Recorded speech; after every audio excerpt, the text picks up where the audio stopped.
Assalamualaikum warahmatullahi wabarakatuh. Kami dari kelompok 10 yang beranggotakan Jefrizal dengan NIM 2130306035, Jumiati Putri 2130306036, Kainisa Natania Yozu 2130306037. Kami akan mempresentasikan judul makalah kami yaitu permasalahan pada anak. Yang pertama yaitu pengertian permasalahan anak. Kita harus tahu apa itu permasalahan anak. Permasalahan anak ini adalah sesuatu yang mengganggu kehidupan anak, yang timbul karena adanya ketidakselarasan pada perkembangannya. Pada anak-anak prasekolah, perilaku yang dapat dipandang sebagai normal untuk usia tertentu juga sulit dibedakan dari perilaku yang bermasalah.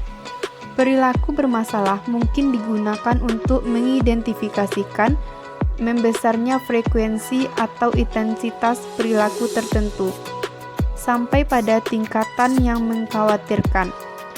Ada 3 kriteria yang bisa dijadikan acuan untuk melihat apakah perilaku itu normatif atau bermasalah.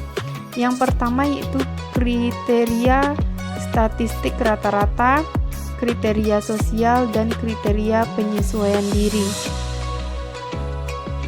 Selanjutnya kita masuk kepada permasalahan yang terjadi pada anak. Yang pertama yaitu hiperaktif. Hiperaktif merupakan gangguan pemusatan perhatian yang dapat mengganggu konsentrasi individu. Hal tersebut dapat dipengaruhi oleh kurangnya perhatian dan dapat menimbulkan masalah fisik, psikis, dan sosial.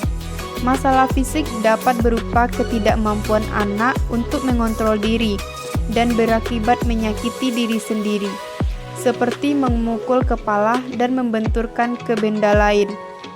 Hal ini berhubungan dengan psikis anak menjadi tidak stabil.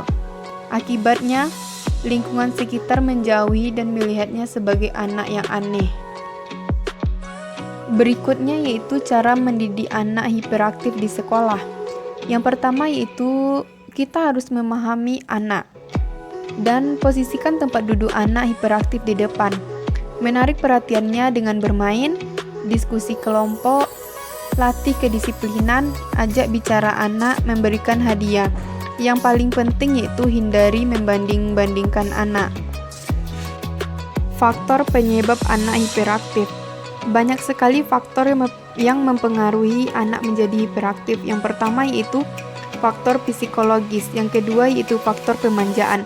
Anak yang selalu sering dimanjakan akan menjadikannya egois sehingga terciptalah pribadi yang hiperaktif.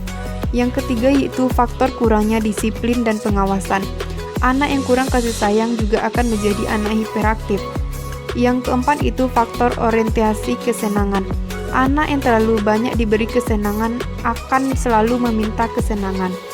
Faktor lain yang mempengaruhi anak hiperaktif dapat berasal dari konflik keluarga. Konflik keluarga inilah yang paling dominan menjadikan anak hiperaktif, karena disinilah peran orang tua yang akan berpengaruh besar terhadap masa depan anak. Dampak perilaku hiperaktif. Banyak sekali dampak yang ditimbulkan oleh kepribadian yang hiperaktif ini, baik dampak bagi dirinya sendiri maupun untuk orang lain. Jika perilaku hiperaktif ini tidak segera ditangani dan mendapat perhatian dari orang tua, guru, maka akan berpeluang besar dalam memberikan dampak baik dan dampak buruk terhadap siswa maupun terhadap lingkungan. Permasalahan yang kedua yaitu stres pada anak. Stres adalah gangguan pada tubuh dan pikiran yang disebabkan oleh perubahan dan tuntutan kehidupan. Menurut Charles, menyebutkan stres adalah tuntutan eksternal yang mengenai seseorang, misalnya objek dalam lingkungan atau sesuatu stimulus secara objektif adalah berbahaya. Stres juga biasa diartikan sebagai tekanan, ketegangan, gangguan yang tidak menyenangkan yang berasal dari luar diri seseorang.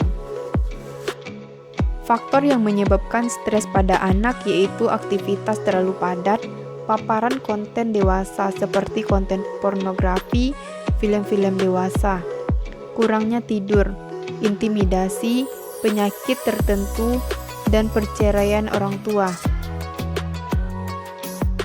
Untuk tidak terjadinya stres pada anak, kita dapat mencegahnya dengan cara mendampingi anak sebisa mungkin saat si kecil sedang merasa stres dan sedih.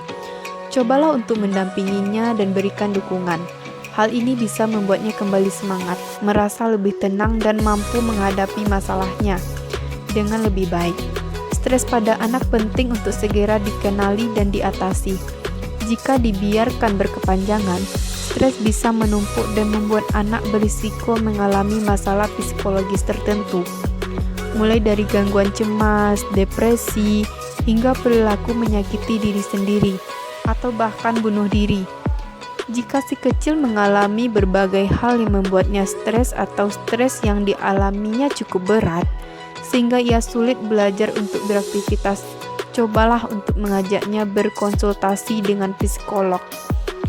Melalui konseling, diharapkan stres yang dialami anak bisa teratasi dengan cepat.